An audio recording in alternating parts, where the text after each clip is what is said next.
Ram Navami celebrations of a different kind. The Bharatiya Janata Party turned 45 years old.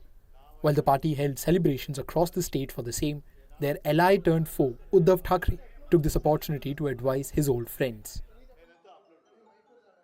आज रामनवमी का अवसर देखकर उन्होंने वो अगर जन्मदिन मनाते होंगे तो मेरी शुभकामना यही है कि जैसे प्रभु रामचंद्र उनका जो एक बर्ताव था, राम राज्य की बात करते हैं, तो उनके कदमों पर कदम डाल के आगे चले। ने आपको क्या लगता है कि उसको मैं वनवास मानूं?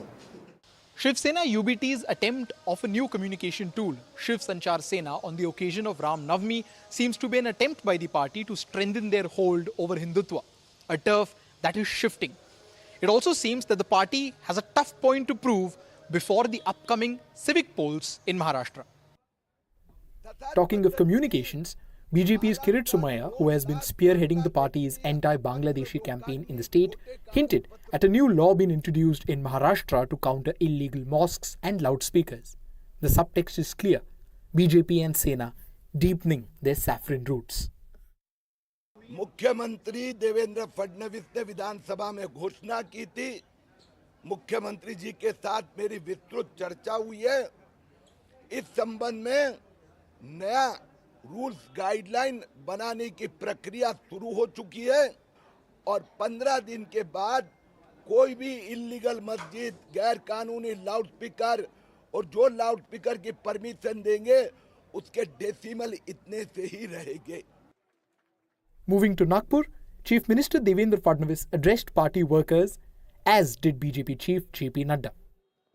आज भारतीय जनता पार्टी और हमारी विचारधारा में ये करोड़ों करोड़ों कार्यकर्ताओं के द्वारा जो योगदान हुआ है, उसके माध्यम से हम एक आइडियोलॉजिकल बेस्ड पार्टी और मास फॉलोइंग के साथ और कैडर बेस्ड पार्टी खड़े। Fadnavis took this opportunity to urge the party workers to work to take the party even deeper in the state. This is even after the mammoth success that the party received only last year. पक्षाचे सगळे पदाधिकारी आणि कार्यकर्ते हे सरकारला जनतेपर्यंत नेण्याचं उपकरण आहे। हे एक असं उपकरण आहे की जे पक्षाकरता आणि सरकारकरता लोकाभिमुखता आणू शकतं, एका सेतूचं काम करू शकतं आणि तीच अपेक्षा आपल्या सगळ्या लोकप्रतिनिधींकडनं, आपल्या पदाधिकाऱ्यांकडनं आणि सामान्यातल्या सामान्य कार्यकर्त्यापर्यंतपासून आहे। All eyes are on who will replace JP Nadda as the next party president. Union Home Minister rose to defend the party in Lok Sabha on the subject when Akhilesh Yadav brought up the topic. अध्यक्ष महोदय वो अपना राष्ट्रीय अध्यक्ष नहीं चुन पाए अभी तक।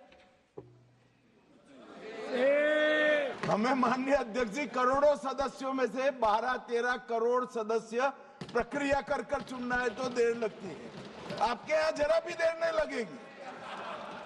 BJP's perpetual poll machine image is rubbing off in Maharashtra. The two primary stakeholders of Hindutva have laid down the foundation for the future course of action, much of which is keeping in mind the upcoming civic polls in the state. With camera person Digvijay, this is Anuj reporting for NDTV from Mumbai.